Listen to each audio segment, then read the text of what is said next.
Ahead on NCBA's Cattlemen to Cattlemen. What are the keys to making high-quality hay for your cattle?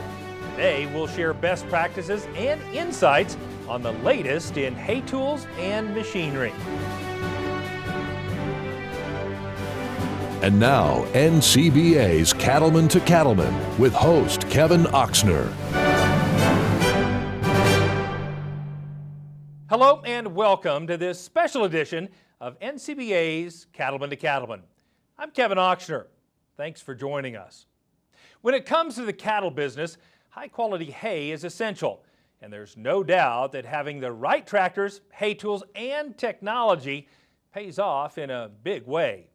So today, we're going to spend our time focused on the keys to success in making high-quality hay, and we'll give you some valuable information that will help you make your next hay season even more productive. And here to share their knowledge with us are three experts from New Holland Agriculture, all of whom work in the hay and forage group. Kurt Hoffman is focused on crop packaging. George Rigdon works in the area of supporting hay tools. And Jordan Molesky is the manager for crop preparation. Welcome, gentlemen, to the show. We're sure glad you're here. Thanks. You know, there's been a lot of advances all across the agricultural industry over the last several years in terms of tools and technologies. And I'd just be curious, Jordan, what are some of those advances people need to be aware of from a cattle person perspective? From a technology standpoint, It's really been interesting during our careers. We've gone from calling cards to bag phones to flip phones to now smartphones, and technology has really made its way into every aspect of the producer's life. The hay tool hasn't been left out. Today's round balers and other products that we offer today are very technological, and those things are really there to help make life easier, just like your smartphone does for you. Kurt's round baler, for example, has something called IntelliBale on it. Yeah, we're learning to get along with the tractor guys better. So the round baler talks to the tractor and actually takes over the tractor functions and helps it make a better quality bale, consistent size bale. So automation between tractor and round baler has really taken a big leap forward in the last 2 years. Yeah, you don't think sometimes of hay making as technologically advanced as planting a corn crop, but it really is. Oh, it definitely is, yeah. And so tell us this, as we talk about hay making, one of the big issues that we face is getting that hay to dry fast enough. And I know New Holland has always been leaders in that area. Tell us a little bit more about that. Well, sure. I mean, when it comes to drying your hay quickly, technology is a piece of it, but only so much as far as the weather forecast goes. When it comes to making your hay and getting it dry very, very quickly, I think the real key, falls back to the age-old technologies. The mechanical conditioning systems that New Holland pioneered back in 1964 with the first hay mine have really come a long way. Being able to cut, condition in a single pass, and today to be able to lay that swath out extremely wide behind your mower conditioner, your self-propelled windrower, is going to help keep the stomata open on those plants, help that material to dry down very rapidly, and it has a really big influence on crop quality. So once we have that windrow laid out wide, we're going to have to rely on some tedding and raking to prepare that hay to bale. Is that right, George? Absolutely, Kevin. And I think it's a real situation. A lot of producers have experienced firsthand. You turn on the news, you watch the weather, looks like you're going to have maybe 5 days of a window to get up good quality dry hay. You go out, you mow, you come back in later that evening, look at the weather forecast. That window has now shrunk to maybe 3 days. So how do you best manage that shorter window? And I think that's where tedders have really been growing in popularity to help you best manage that shorter weather window to get up good quality dry hay. And we're seeing it, I think, expand too beyond just the grass hay producer. We're seeing expansion into alfalfa producers and trying to manage that shorter window and get up good quality dry hay. Quite honestly too, there's a lot of a transition occurring too in terms of bigger tedders. So customers looking to run that tedder optimally at a slower ground speed, cover just as much in terms of the number of swaths, and still realize the maximum benefit of that tedder in their operation. And looking at rakes, we're seeing a pretty wide adoption of, on wheel rakes, a center kicker wheel kit. That center kicker wheel kit will help elevate that crop up off the ground, incorporate the bottom part of that crop mat in the rest of the windrow to help you get more uniformity in your dry down time. Wow. And the other thing it does too is it helps to allow that baler pickup to more cleanly pick up the windrow as you follow the rake. Outstanding. I want to pick up on one thing you mentioned there, and that's in terms of timing. So what are some considerations we need to keep in mind as we think about the timing of tedding and raking? Sure. Really, a tedder, to realize the full advantage and benefit of that machine, the sooner that you can get out behind the mower or the mower conditioner and start tedding, the more impact, the more positive impact you'll see from the performance of that tedder. So the main principle of the tedder, of course, is to kind of separate the crop and spread an even, uniform crop mat across the back. That allows for more sunlight to get penetrated. That allows for more airflow, more wind movement through the crop to help you really maximize that dry down and reduce that window in terms of drying. When it comes to raking, there's some different variables to take into account. If you look at alfalfa as an example, certainly you want to be raking when it's not at a bone dry moisture content.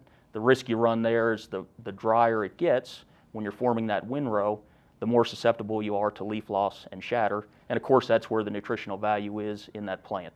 Yeah, we're pretty sensitive to that on that alfalfa crop for sure. Yes, sir. So let's talk about another way to keep leaves in alfalfa is just to bale it wet. And you know, I've heard a lot about high moisture baling more recently. Kurt, tell us more about that. Yeah, along the lines of what George was saying earlier, you know, if you get lucky and there's a 5-day window and you can make dry hay, that's awesome. If it shrinks to 3 days, that's still maybe doable, but what do you do when the weather forecast has got 40 and 50% showers in it for 5-6 days straight and you got to get that hay off? So your options are pretty limited, so one of the best things you can do is make high moisture hay. You wilt it down 10, 15 points and you're good to go. It takes, you know, 6-8 hours and you can get it done. You can be in there baling that crop. You harvest more leaves because the plant obviously is wetter. It's ideal to try and make that crop between 45 and 55% moisture when you can. Outstanding. So what are some of the strategies we should consider if we want to move from baling dry hay to baling high moisture hay?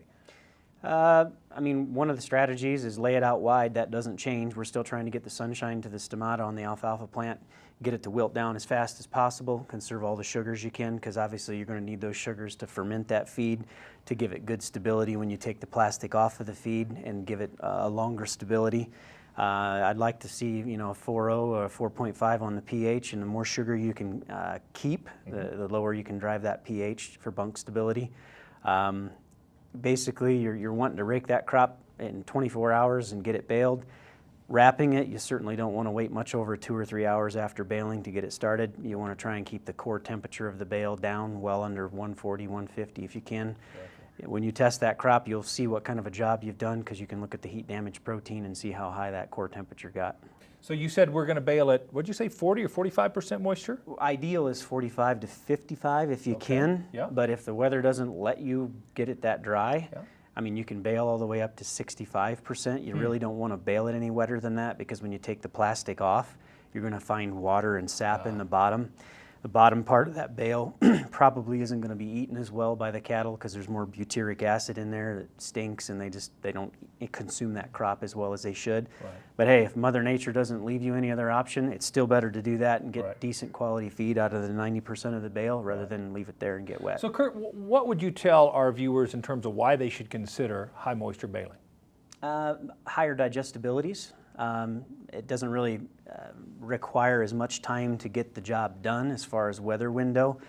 You harvest a higher amount of dry matter material per acre because you don't get as much leaf shatter like George and Jordan had said.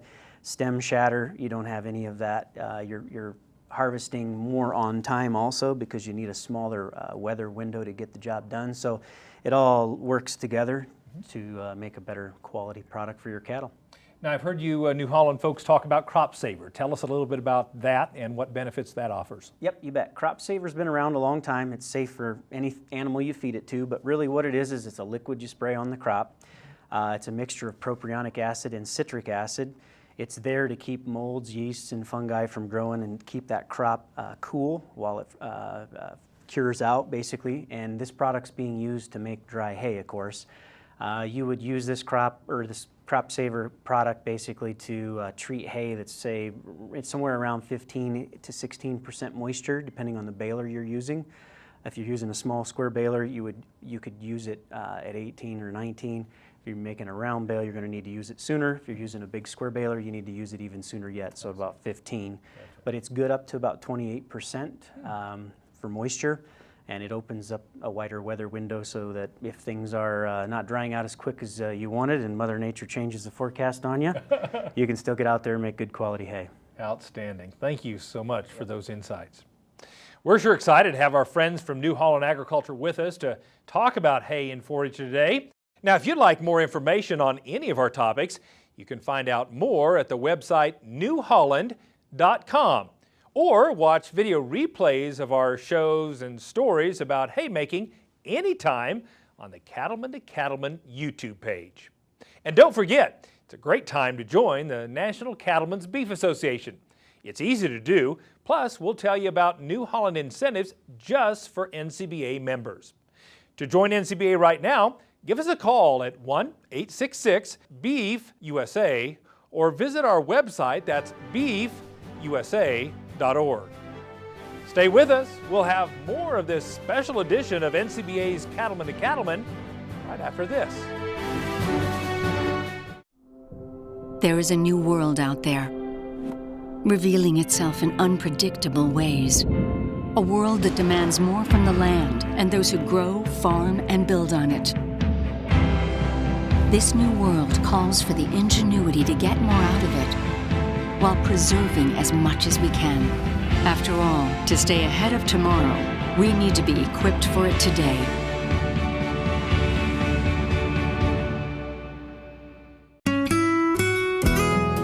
Stay Tough fence will last 3 times longer and is 4 times stronger than low tensile fencing.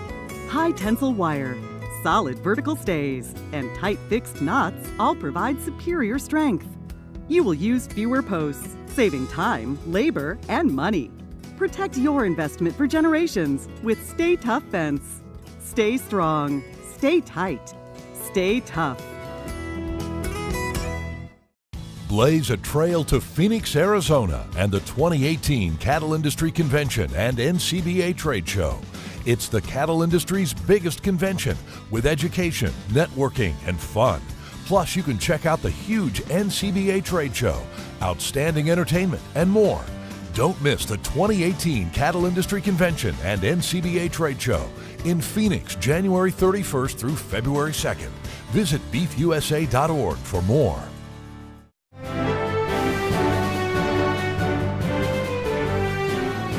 Welcome back to this special edition of NCBA's Cattlemen to Cattlemen. We're talking about keys to success in making hay with the experts from New Holland Agriculture. Let's get back to our discussion. Now that we move into the fall months and we're thinking about putting up this final cutting of hay, Jordan, what are some of the considerations we need to keep in mind? Well, first and foremost, it is the later cuttings, the final cuttings of the year. So the stand is obviously going to be the thinnest of the year. So one thing I like to tell producers to do is take a look at the conditioning system, take a look at the conditioning of the knives. Certainly if the crop is thin and light, a sharp knife is really going to be important to help limit blowdown, for example, to get a nice, good quality, clean cut so that you're not leaving hay behind in the field. The conditioner piece specifically, early harvests is very thick, it's very heavy, it's very lush. It takes a lot of intensity to do a good job of conditioning that crop for fast drying. Later season cuts, however, you need to turn that conditioner down a little bit, whether it's a flail tine system or a rubber roll type system. Back down that conditioning because you don't need to put that much conditioning into it because it is so light. You don't want to damage that stand and lose leaves, which is going to impact your quality. What would you add, George? Well, good point. And I think to Jordan's point, it's late in the year. Tonnage is down compared to what first cutting would be or even prior cuttings. And I think in looking at maximizing your rake, maximize the full working width of it. The tonnage isn't there, open it up all the way, produce a nice windrow, gather as much material as you can, save yourself some passes through the field with the baler, save fuel, save time that way, but really maximize your width of your rake. And from a baling perspective, Kurt, what would you add? I'm more reliant on George raking enough material together for me, making that nice uniform windrow. I think our windrow uniformity suffers a bit in those later cuttings. So we'd like to have a windrow that's the full width of the chamber of the round baler in the case of a round baler. I think that the other thing that we start to do is because of the number of minutes of daylight's going down on us, we're in a hurry. And since we're in a hurry, we probably ought to adjust the pickup a little bit more, make it a little heavier because we're traveling faster ground speeds because tonnage is down. That way I don't have skips and bounces where I miss crop. Outstanding. Jordan, you mentioned sharp knives. I know that's critically important. What would you have to share with our viewers about knives? Well, it doesn't matter if it's a sickle machine or a disc machine. A sharp knife is really essential to a nice, good quality cut. Our center pivot disc machines and our self-propelled windrows with Durabine heads have a quick change knife feature, which means there's really no excuse to ever have a dull knife again. Some folks talk about sharpening knives. That's something I definitely don't recommend, because you can take the temper out of the knife, which certainly isn't going to make it last very long. So changing blades or knives is very important to maintaining a good quality cut. With a sickle machine specifically, probably should look at some of those adjustments on that sickle bar piece. If your clearance isn't set right on the knife itself, crop can hairpin wrap a little bit on that knife blade. So make sure those adjustments are set up, especially for those thinner later crops. Very good. George, we talk about raking, and sometimes people think of it as just some kind of mindless activity, but in reality, it can have a big impact on the quality of the bales, right? Oh, absolutely, huge impact. I mean, it's probably, like I tell a lot of people, the first step to building a good bale is building a good windrow, and that starts with a hay rake. I mean, that's a huge influence on Kurt's round baler, on his square balers. Really, and when you get late in the season compared to early in the season, there's some adjustments you need to make too in terms of volume. Kurt had mentioned windrow uniformity. That's key. Windrow width is another big factor. So uniformity in shape, making sure that you're level and flat across the top, that's ideal. Width is another big factor, especially when it comes to round baling. If you want to produce consistent, dense, uniform-looking bales across the entire field, it's really key to make sure that your windrow width is set properly for the round baler that's going to be following that rake. As an example, if a customer's baling with a 4-foot wide round baler, if you can make a windrow that's 4 foot wide from edge to edge and it's uniform across the top, that's ideal. And the man that's running the round baler can run straight down the windrow, build himself a uniform, well-built bale time and time again. If you can't do that and you get late into the season, you may not be able to make a windrow that's uniform across the top from left to right, that's 100% the width of the bale chamber. So if you can make a windrow that's maybe 50% the width of the bale chamber and spend equal time on the left-hand side and right-hand side, you'll produce a nice uniform-looking bale. The worst thing I think that you can get into is if you produce a windrow that's, say, 75% the width of the bale chamber, you're always going to be filling the center of that bale. So no matter how much time you spend on the left and the right-hand side, the rake guy really set up the round baler man to be in a poor spot as far as building a nice high-quality bale that's uniform in shape consistently across the field. But we'll just blame it on the round baler guy. We can. But raking is certainly key. Yeah. So what are some of the adjustments we should be making to our rake? Sure. I think there's a number of different things. Looking at wheel rakes as an example, rake wheel flotation is pretty key. So ensuring that your flotation is uniform from front to back, from left side to right side, across the entire rake beam. If you have too little flotation, so the rake wheels are riding too heavy on the ground, you're going to have premature tine wear. You'll probably bring in dirt clods, rocks, etc. into the windrow. It's going to add to your tonnage, but it's not good tonnage. The cattle won't appreciate that. On the contrary, if you have too much flotation, the rake wheels won't completely engage the ground and bring that crop in to the windrow. So flotation is really key. I think another important factor is the rake arm angle. The steeper the angle that you have, or the wider the angle that you have on a wheel rake, the less raking efficiency you'll see. If you can kind of close up that angle and pull those wheels in more of a straight line, they'll turn more freely. You'll recognize greater raking efficiency as a result of that. Looking at rotary rakes as an example, ground speed and PTO speed are extremely important in terms of forming your windrow. And then the swath curtain adjustment as well to determine what size of a windrow needs to be produced in terms of crop volume and what baler is going to be following that rake. So we've got a perfect windrow now, Kurt. So I'm going to ask you, as we think about that fall crop, what are some of the other considerations we need to keep in mind in terms of our baler? I thought you were going to ask me if we were going to make a perfect bale. We're going to try. Question. We're going to try. I'll set you up. Yeah, exactly. I think some of the big things is, like we mentioned before, having the pickup down there nice and tight against the ground. If you're going faster in that lighter crop, let's make sure we put a little more weight on the pickup to keep the pickup gauge wheels against the ground instead of bouncing around. We tend to get in a hurry in the fall, and I see a lot of crop that's left behind because it's shorter, it's finer stemmed, it's usually pretty good quality, low ash content hopefully if we got the rake set right. So you want to get it all, and that's one of the things that is not done a lot of times with customers. So any specific adjustments we should be thinking about as we not only put up hay, but maybe even corn stalks or bean stubble or what have you? Yeah, in the case of crop residues, because they're coarser materials rather than the fine stem grasses and alfalfas that we've been baling, you want to turn your density up. You'd like to, get a bale that's at least 8-9 pounds per cubic foot. That way, those bales, when they're set outside in the field, they're not wicking up water out of the ground because they squatted down and now they have, double the contact patch against the ground.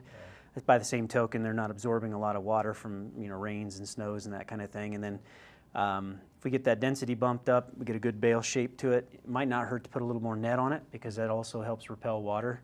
And then where you choose to stack those bales. A lot of us are in a hurry, so they just go along the fence row, they go along the woods. If you pick a spot that's well drained, especially if you happen to have a gravel area to put them on, or better yet, even a building. A lot of us don't have buildings, but your choice of where you store things really affects things as well. Boy, I really appreciate this this practical advice you give us. It's the reason that New Holland is known for your hay and forage expertise. We appreciate that. We're not done getting valuable insight on making hay and taking care of your equipment. If you'd like more information on any of our topics today, be sure to visit the website newholland.com. We'll be back with more right after this. Stay with us. You won't notice any untamed acreage here, a retaining wall that needs rebuilding, or an old gnarled tree stump in the middle of a field. Why? Because it's already been taken care of. That's why. New Holland has the power and versatility to create whatever world you imagine. Get 0% financing for up to 84 months on any compact tractor at your local New Holland dealer. New Holland, equipped for a new world. There are many great reasons to join NCBA, and that includes exclusive NCBA member-only discounts, such as savings on new equipment purchases from New Holland. Hi, I'm Mike Corman with New Holland Agriculture, and I'm pleased here to talk about our New Holland member benefits to the National Cattlemen's and Beef Association members. New Holland offers special benefits to NCBA members where they can save up to $1,000 off the purchase of a New Holland equipment. Members can save off the purchase of New Holland hay and forage and mid-range tractors, as well as other products. We have New Holland dealers located throughout the United States. Stop into your New Holland dealer and learn more. New Holland and NCBA, smart partners for agriculture. Savings on equipment purchases from New Holland is just one of the fantastic deals you get as an NCBA member. Don't miss out. Join NCBA today at beefusa.org.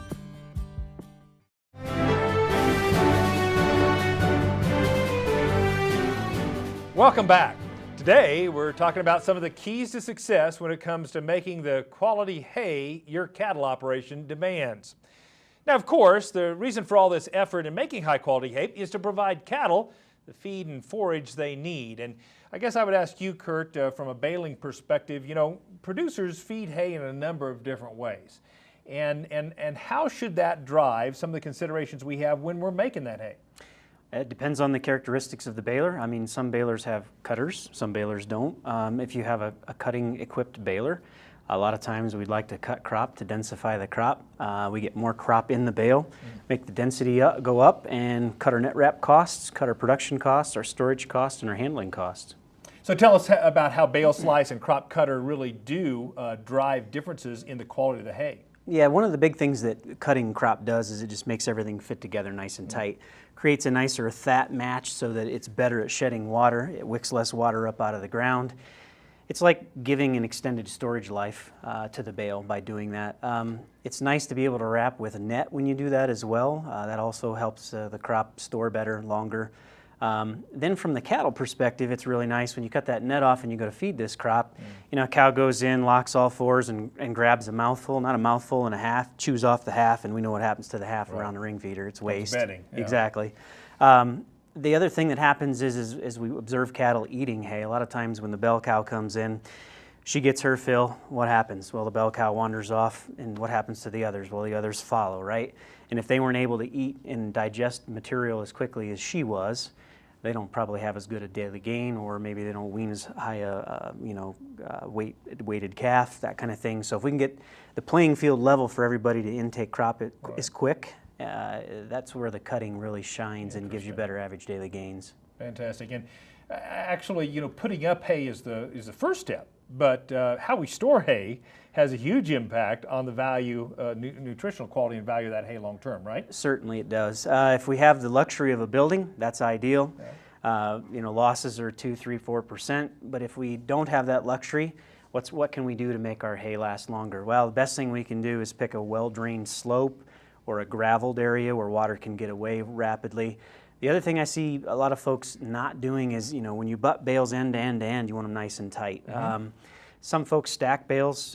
There's different theories on how you stack bales based upon whether you're out west or you're out east and how much rain you get. But stacking crop and making a dense bale so that those bales don't deform and then more prone to wicking up water and things.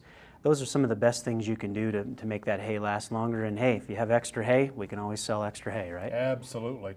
And Kurt, you were talking earlier about just the number of operations you've had an opportunity to get on over the years. And I guess I would just ask you, what are some of the biggest mistakes you've seen over time in terms of how producers either put up, store, or actually feed hay? Well, we hit on that a little bit earlier with the crop saver question. A lot of hay gets made when it's tough. And then it turns into moldy feed. So that's the biggest thing you can do, is make sure you're baling hay, bale it at the proper moisture. The second one is density, making sure that density is set up there so that it gives that hay the best chance at being stored over the longest period of time. And then after that, like we had mentioned before, the storage site is key. And then if you can cut crop, if you happen to purchase a baler with a cutter, it's always best to cut if you can, because that's an easy way to add another 15% or up to 15% more material in that same size package. That helps the bale store longer as well. Should be worth a little bit more money if it's cut too. Feed costs are at least 60% of our costs in the cattle business, so putting up good quality forage and making sure they get the nutritional quality out of every ounce is critical. Thanks for those insights. Yep. Remember, you can find out more about any of our topics today by visiting newholland.com. We're also asking that you join us as a member of the National Cattlemen's Beef Association. There are special incentives from New Holland Agriculture just for NCBA members. You can't beat that. To find out more and to join now, just give us a call at 1-866-USA-BEEF or go online to beefusa.org. Stay with us. We'll have more with the experts from New Holland right after this.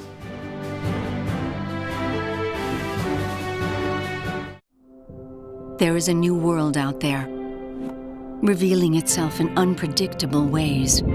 A world that demands more from the land and those who grow, farm, and build on it. This new world calls for the ingenuity to get more out of it, while preserving as much as we can. After all, to stay ahead of tomorrow, we need to be equipped for it today.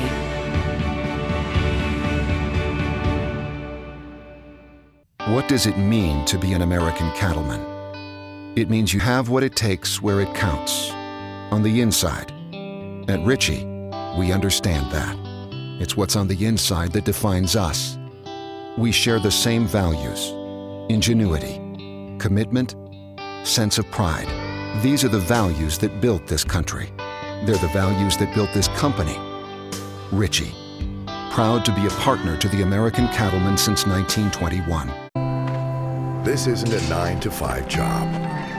So when you check the pants one last time and get things ready for the night crew, it's not the clock that tells you the day is over. It's the confidence of knowing you got it right. So when you see the signs of BRD, choose confidence. Choose Suprevo from Merck Animal Health. Talk to your veterinarian about Suprevo for BRD treatment. You're watching NCBA's Cattlemen to Cattlemen on RFD-TV. Welcome back to NCBA's Cattlemen to Cattlemen. We've talked a lot about the season itself. Let's talk about what we do after the season. And Jordan, I want to begin with you. What are some things we should do to evaluate that disc mower as we wrap up the year and before we put it into the shed? Well, Kevin, we talked a little bit earlier in the show about tuning up your machine for those later harvests, that thinner crop. I think it's important for producers to remember that the end of the year is very different from early season, and come springtime, it'll be a very different environment to make hay. Crops will be a lot thicker like they always are in first crop, and if you put the machine away adjusted for later season, it's not ready to go in the spring.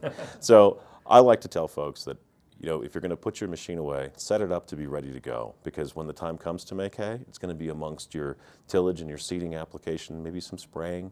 So it's going to be a rush to make that first crop like it always is, and you need to be ready to go with that machine when that time comes. Be prepared. Yeah. Let's talk about tedders and hay rakes. Is there anything we should be doing with those pieces of equipment before we put them away for the winter?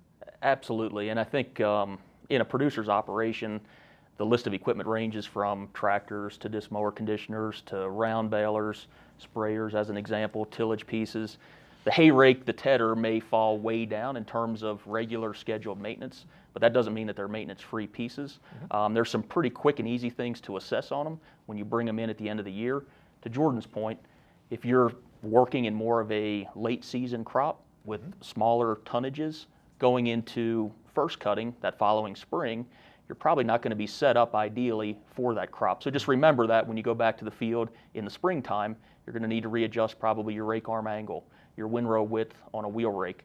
Looking at things as simple as rake tines. Are there any missing? Are there any broken? If so, replace them. If there's enough missing on an individual rake wheel, maybe think about replacing that entire rake wheel assembly. Very quick, very easy to do so.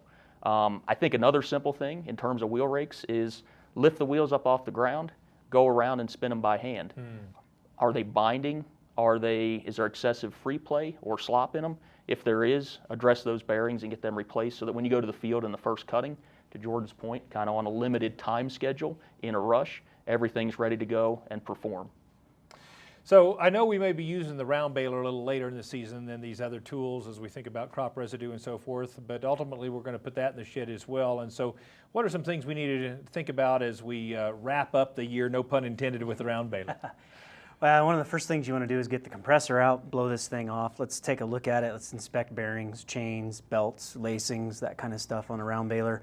And also, don't forget your pickup. Pickup is taking an abuse probably all year long. It's been down in the dirt doing the job for you. Let's take pickup bands off, get in there and take a look at cam follower bearings, cams, that kind of stuff. Make sure that everything's good and tight still. If it's not, now's the time to go ahead and replace that stuff. That way, as we'll find out later, that's sets you up either for next spring or sets you up to make a trade maybe. Very good. And as we talk about this year-end kind of activity, I guess I'd be curious, what are your recommendations in terms of how we should engage our dealer in making any of these evaluations about the equipment or about repairs that we may need or what have you? George? We have checklists that we provide dealers with many of our equipment, much beyond Haytools, certainly, that helps dealers to assess equipment, and those can be made available to customers as quick guides to kind of go down through and kind of check that equipment out, make sure that it's good to go. End of season, a lot of dealers will have parts specials, obviously, because their parts business might be slowing down at the year end as well. So it's a really good time to be able to order that long lead time part and have it on hand and be ready to go and really tune up your equipment and get a little bit more dealer support, because when you slow down, they slow down too, and everybody's a little bit better equipped to work together. Very good. Would you guys add anything? Sure. I mean, a lot of dealers also run a winter maintenance program. So it's an opportunity if the producer decides that doesn't have enough time maybe to go through and perform the inspection, like Jordan's talking about. A lot of dealers will work with that producer to bring the machine into their shop. They'll go through an inspection checklist, perform the regular scheduled maintenance. If there's any items that need attention, they'll review that with the customer. And at that point in time, then maybe it's a discussion too on, do we replace these parts that need attention, or is it maybe time to think about trading? Very good. Kurt, anything else? No, I think they did a great job. They've covered. Fantastic. Well, I do have a few more questions for you guys in just a little bit, but I want you to remember, if you want more information on any of the topics we've discussed today, make sure you visit the website newholland.com. Still ahead, we'll visit with Baxter Black, and we'll have more on haymaking right after this. Stay with us. You won't notice any untamed acreage here, a retaining wall that needs rebuilding, or an old gnarled tree stump in the middle of a field. Why? Because it's already been taken care of. That's why. New Holland has the power and versatility to create whatever world you imagine. Get 0% financing for up to 84 months on any compact tractor at your local New Holland dealer. New Holland, equipped for a new world. Blaze a trail to Phoenix, Arizona and the 2018 Cattle Industry Convention and NCBA Trade Show. It's the cattle industry's biggest convention, and there will be education, networking, and fun. Plus, you can't afford to miss the huge NCBA Trade Show. Well, I think the trade show is a great place to get new ideas. There's no better place for cattlemen and women to learn and connect with fellow producers from across the country. The NCBA Trade Show is one of the great reasons to attend the convention. There's so many things to see, from vendors to livestock handling, demonstrations to all kinds of things, meat cutting demonstrations. It is a wealth of information. Plus, there will be top-notch entertainment and information that will help the bottom line of your cattle business. So blaze a trail to Phoenix and the 2018 Cattle Industry Convention and NCBA Trade Show, January 31st through February 2nd. Visit beefusa.org for more. Say goodbye to your toughest pasture and rangeland weeds for good. Because one product offers season-long control, handles the widest spectrum of broadleaf weeds, and clears the way for increased forage with greater grazing flexibility. So you get more beef per acre at a cost that can't be beat. It's Graze On Next HL herbicide, and if it's in your pastures, plain and simple, weeds won't be.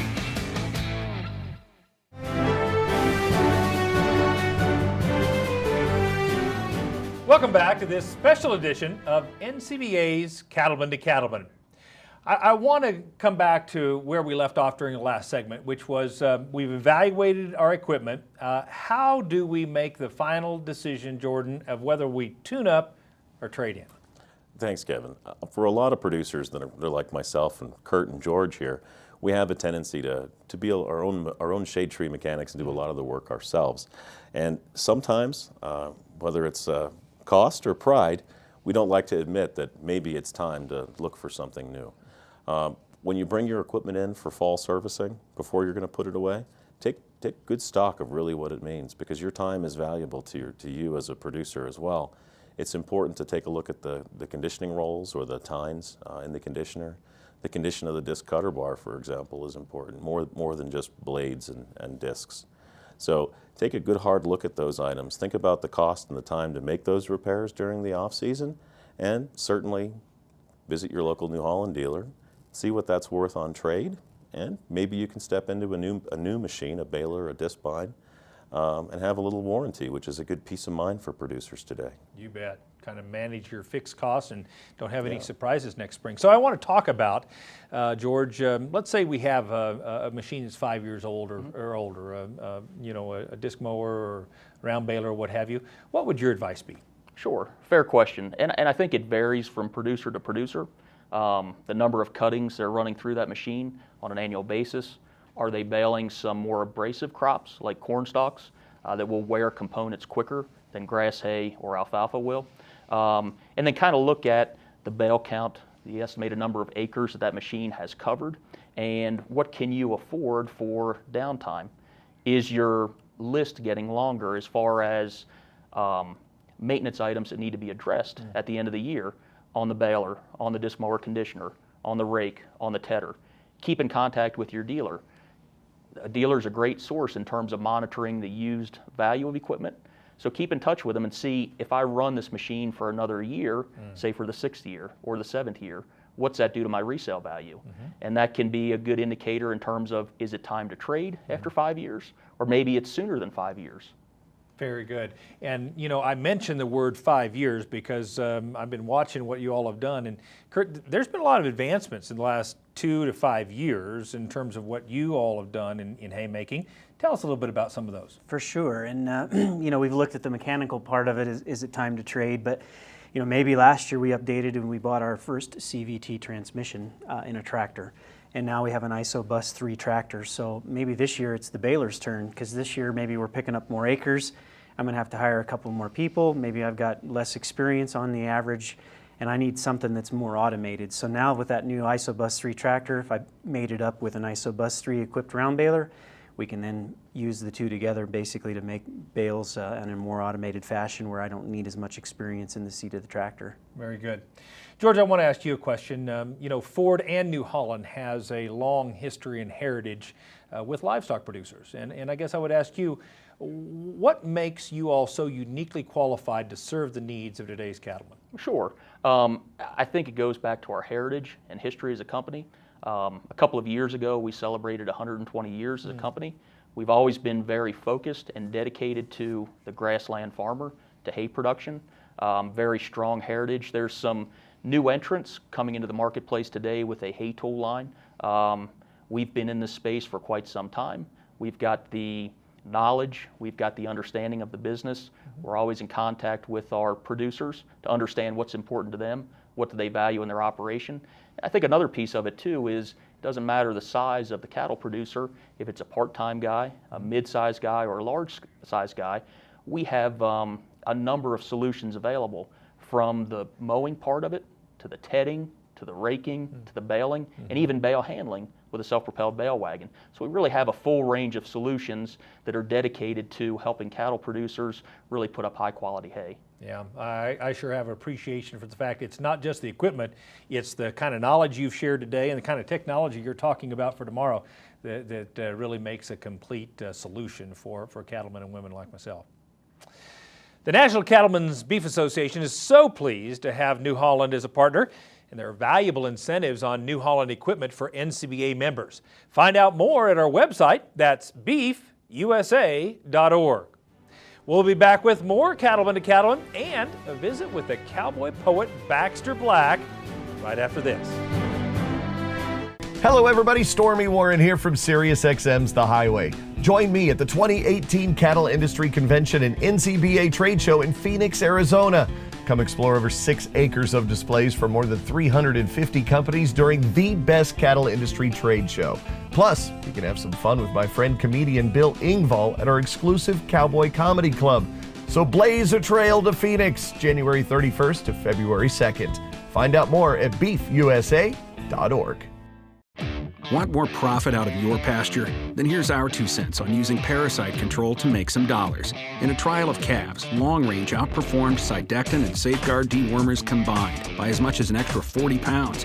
Yeah, that's a lot of extra profit, and that's why it pays to treat cattle with Long Range. Do not treat within 48 days of slaughter. Not for use in female dairy cattle 20 months of age or older, including dry dairy cows or in veal calves. Post-injection site damage can occur. These reactions have disappeared without treatment. You can't afford another season without Long Range. If you're allergic to Progress, I'll catch you later. How important is it for your vaccine, medicine, and pour-on to be accurately administered? I mean, does a 376-pounder get the same medicine as a 400-pounder behind him? And how about your pour-on? Cows can easily differ 100 pounds. Tapari has a pistol grip that automatically calculates the specific doses. It's amazing. You betcha. Squeeze chute required. Check it out. Tapari.com. We know you're up before the dawn because the cattle rise before the sun. And you spend long hours in the saddle because the herd isn't always over the next rise. And you care for the land because you know it takes care of your family. And we know you do great work. And it's time to tell that story to the marketplace. IMI Global is here to help you do just that. Springtime. Wildflowers are blooming. Long johns are coming off, and it's branding time. For years, it's become a time for neighbors to get together and help one another. The cows and calves have been gathered the day before. The calves are sorted off from their mamas. Branding pots are set up, brands are heating, vaccine guns are loaded. Ear tags are laid out, and Dad's knife is sharp enough to clean a hornfly's fingernails. Idyllic, right? Wait. Technology has reared its sleek, rancher's helper, automated finger mashing, clanging, banging head in the form of a tilt table calf chute. So nowadays, when your neighbor invites you to come help him brand his calves, you mumble around. You're feeling him out as to whether he's still roping them and dragging them to the fire or pushing them through this long, narrow alley and catching them in this calf chute.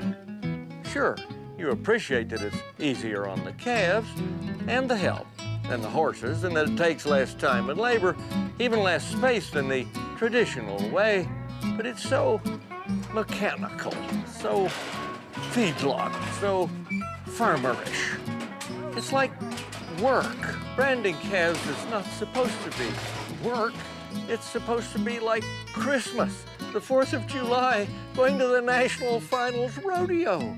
Not like getting your Army physical or helping your neighbor unload a truckload of salt blocks. You dress up to come to a branding. You wear your chaps and your spurs, not your coveralls and steel-toed work boots. You worry about missing your dally, not banging your head. Getting run over in the alley lacks the excitement of having a calf run under your horse. A deft jab with a hot shot or a professional sub-Q injection does not elicit the same yee-haws as a beautiful over-the-shoulder catch double hocking a snaky calf. It's the difference between shooting a pheasant out of the air and hitting one with your car. Besides, it gives your horse a purpose and you a little glamour, and we can all use that now and then. This is Baxter Black from out there.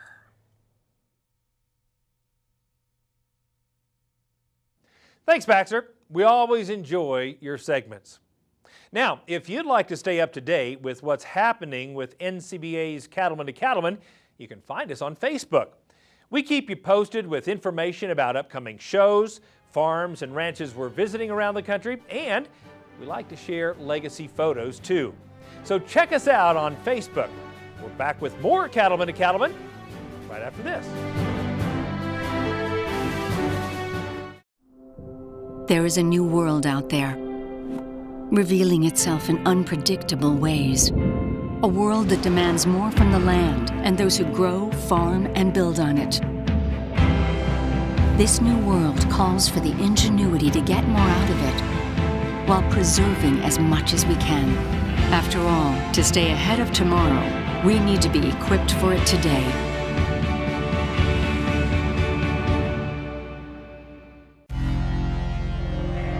Out here, we're hostile, cold, and cruel. Are a way of life.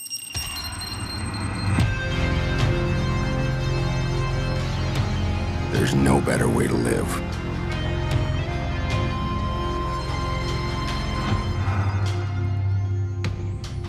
Guts, glory, Ram. There are many great reasons to join NCBA, and that includes exclusive NCBA member-only discounts, such as savings on new equipment purchases from New Holland. Hi, I'm Mike Corman with New Holland Agriculture, and I'm pleased here to talk about our New Holland member benefits to the National Cattlemen's and Beef Association members. New Holland offers special benefits to NCBA members where they can save up to $1,000 off the purchase of a New Holland equipment. Members can save off the purchase of New Holland hay and forage and mid-range tractors, as well as other products.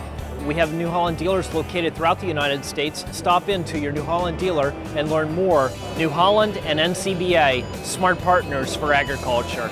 Savings on equipment purchases from New Holland is just one of the fantastic deals you get as an NCBA member. Don't miss out. Join NCBA today at beefusa.org.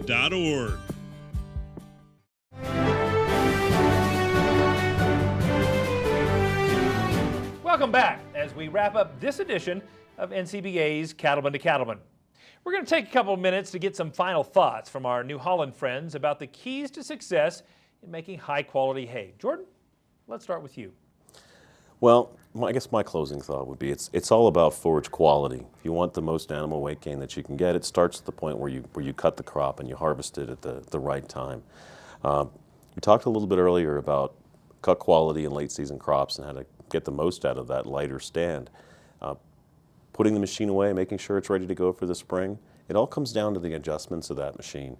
Make sure that machine is properly adjusted for the conditions it's going to see, whether it's early spring harvesting or late season harvesting. It takes just as much effort to make poor quality hay as it does to make top quality hay. That's a great point. George, what would you add? Sure. Well, Kevin, appreciate the opportunity to come here on the show today. Been a great experience. I would say that in the big picture, it's easy to focus in on the disc mower conditioner, on the round baler in the operation when you're looking at making high quality hay and making a uniform bale shape. But don't overlook things like the rake and the tedder that play a key factor in influencing your bale quality and also your hay quality. Things like minimizing your ash content, make sure that the rake is set properly so you're not bringing in any kind of impurities into the windrow. Bring in the nice clean hay that the cattle want that's going to be high nutrition for them. And then also don't forget about setting that rake properly so that when the round baler travels down across the windrow, you build a nice consistent uniform bale.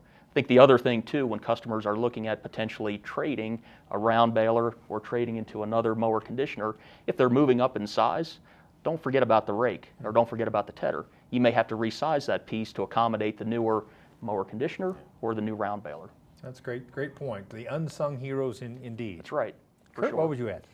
Well, I think it was very well said. I'm the old guy here, so I'm going to say don't be afraid to try some new stuff. Take a look at some new stuff. Maybe it's not brand new cutting edge stuff that came out today, but maybe you've monitored it for 2 or 3 years and you kind of like what you see. Don't be afraid to try that new end cab density. Don't be afraid to try in things like IntelliBale, and don't forget, maybe you don't buy it today, but maybe you go out and ask that dealer that we talked about, trade-in value for a demo. Doesn't hurt to ever ask for a demo. You can always try it, try a lease, see if it's going to work out for your operation, and go for it. Always go for the best quality hay, like Jordan said. It's the best quality is always right there when you cut it, and it's only going one way after that. So try and conserve everything you can in it. That's great advice. Thank you so much for coming to the show, and thank you for this very practical and tangible advice you've given us about making good quality hay. We appreciate it. Thanks. Now, for more information on New Holland's full line of products, visit newholland.com. Well, that's all for this week's edition of NCBA's Cattlemen to Cattlemen. I'm Kevin Ochsner. We'll see you again next week right here on RFD-TV.